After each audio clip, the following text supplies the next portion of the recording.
孙护士长您好，非常荣幸今天能够跟您进行一个视频的连线。那我也是听说您是前天才刚刚结束这个隔离休养，回到家中，非常的辛苦。在这儿呢也非常感谢您能够接受我们的这个采访。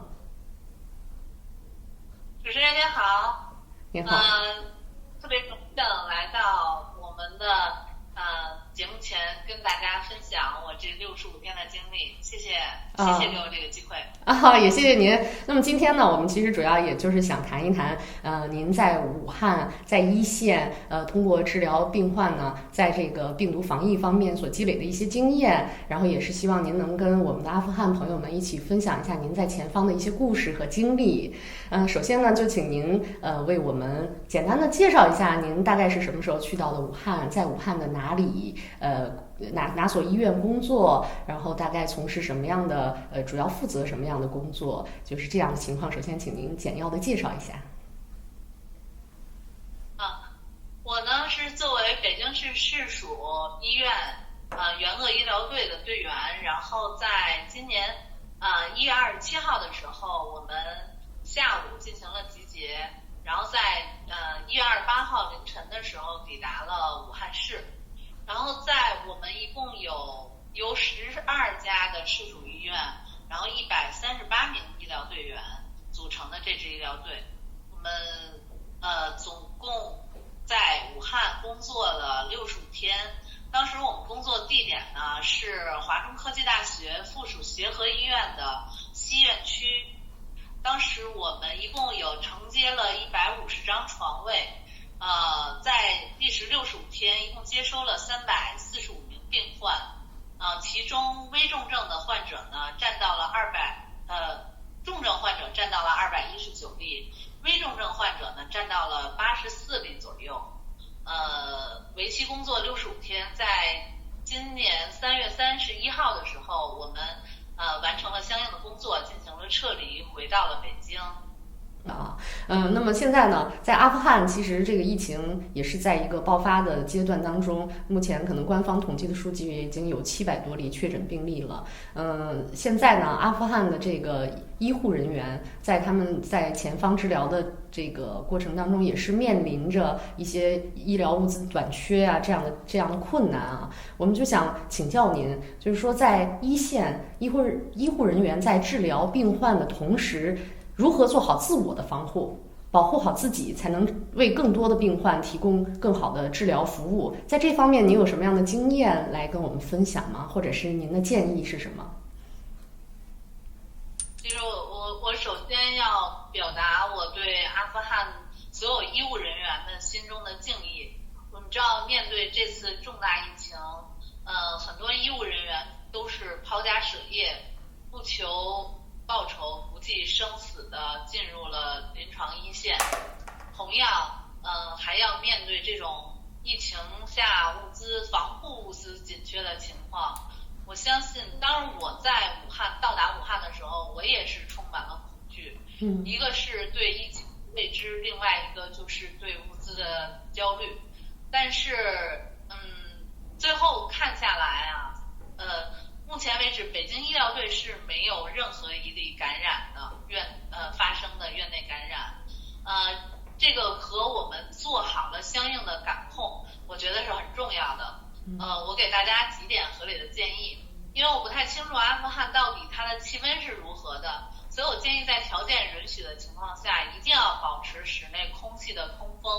如果即使温度冷，也要是在让病人保暖的同时，让病室每天至少通风2次，每次通风大于30分钟。如果天气允许的话，可以适当的延长。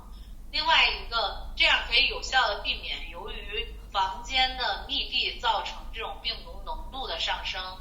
增加一种气溶胶的感染的风险。还有另外一个，我们在进入病房的前面呢，就是因为日常我们还是会在护士站和医生站工作，但是在进病室的时候，我们应该跟病人沟通，就是当我们进去的时候，病人可以不直接面对我们，可以头偏向一侧，戴好口罩，这样我们可以保持安全的距离，对病人也是好的，对我们也是好的。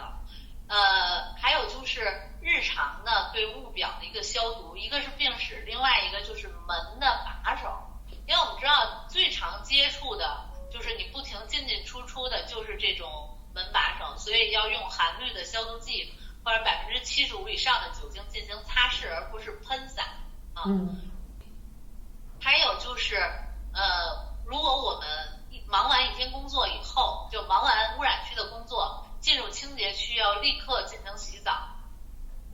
温度调高一点，然后一定要做到流动水洗澡，然后要大于半个小时，这样证明是有效可以冲洗掉我们身上因为接触而造成的这个病毒的一个污染。事实证明这个是很有效的，所以要大家一定记得流动水。之后呢，再对口腔、鼻腔，然后还有耳廓的黏膜进行相应的漱口啊和清洁。我就是给大家一个建议啊，因为我们都知道是接触传播和空气飞沫传播。那我们当时再到武汉的时候，我们是没有面屏的。这个面屏，我们认为当时我们就用片子自制了面屏，这样的话它就可以盖住我们的颜面部，因为在物资缺乏的时候，这样是至少可以阻挡大部分这种接触，用完以后废弃就可以了。我觉得这个是很有效，而且对心理支撑也是起到很大作用的。是这样。谢谢您，可以帮助到大家。这些信息都是非常实用的，而且很专业的。然后有一些也是我第一次听到的这么专业的建议啊，非常感谢。那么我们在前天的时候呢，曾经在我们的脸书专页上面做了一个预热的视频预告，然后呢，向网友征集了一些他们关于这个新冠肺炎病毒的一些想要了解的这些问题，那么我们从中呢挑选了大概有3个问题，也希望您能帮我们的阿富汗网友们解答一下。下面我就一个一个来提出这些问题啊。那么第一个问题就是他们比较关心的是，在这个新冠肺炎患者康复了之后，会不会还有第2次再次感染这个病毒的风险？我们都知道啊，新冠肺炎也属于一种病毒的疾病的传播，所以在感染之后呢，会自身产生一定的抗体。就目前看，2次感染的风险是很小的。我们在武汉的时候工作到后期，我们可以看到，就当时武汉第一批感染的医务人员很多已经康复了，他们经过康复和隔离期之后，又再一次到了临床工作的岗位上。所以目前看这是安全的，不用过于的担心，是这样。好的。那么第2个问题是这样，就是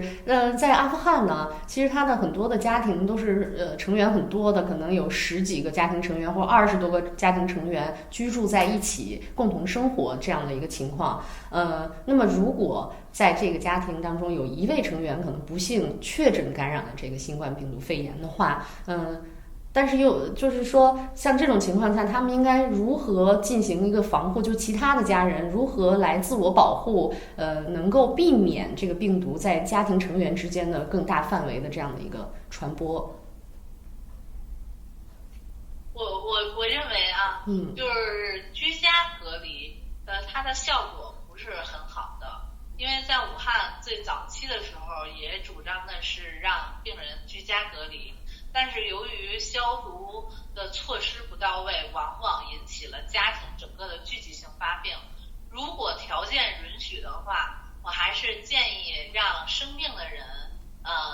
自己单独居住。如果说有条件的话，哪怕在单独搭一个帐篷什么的，这些都是可以的。但是特别提出一点，就是它的日常排泄物一定要经过消毒处理。后来发现很多居家隔离最后传染源都在于粪口的一个传播途径，所以居家的消毒是很重要的。另外还是有不明就是无症状感染者的存在，所以当一个家庭出现了一个感染者被确诊之后，还是建议他的家人要做核酸检测，以确保自己到底是不是也同样被感染了，因为无症状感染者的传染性也同时是存在的。好的，谢谢您。那么还有最后一个问题，就是如果要是像我们的有一些朋友，他们买不到这个专业的75%的酒精或者是一些含氯的消毒物，那么在自我防护的时候，